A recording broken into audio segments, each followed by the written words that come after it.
এটা আইনটা ত্রুটিপূর্ণ আইন আইন হয়েছে ঠিক আছে, সাধুবাদ জানাই, আইনটা ত্রুটিপূর্ণ বৈষম্যমূলক, সুতরাং এই আইনের সংশোধন দাবি করছি।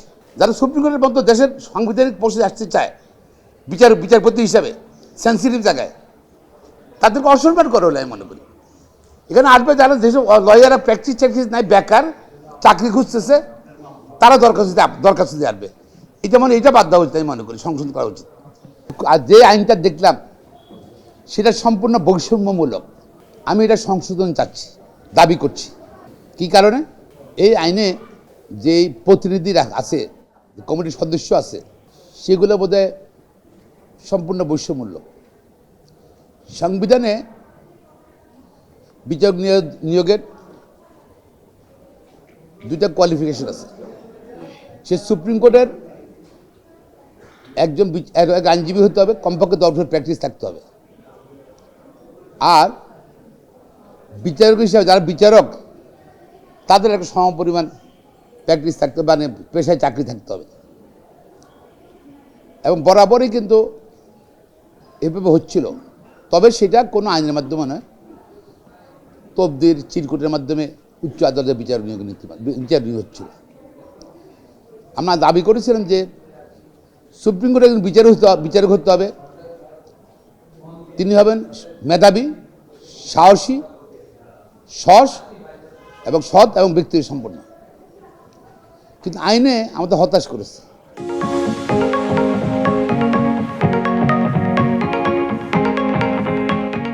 বৈষম্যমূলক এই জন্য বললাম, সেখানে মাননীয় প্রধান বিচারপতি থাকবেনই, দোষী বিচারপতি থাকবেন। তো দুইটা উইং থেকে আসবে বিচারক, অ্যাকচুয়ালি নিম্ন আদালত বিচারক থেকে কম সংখ্যক আসে।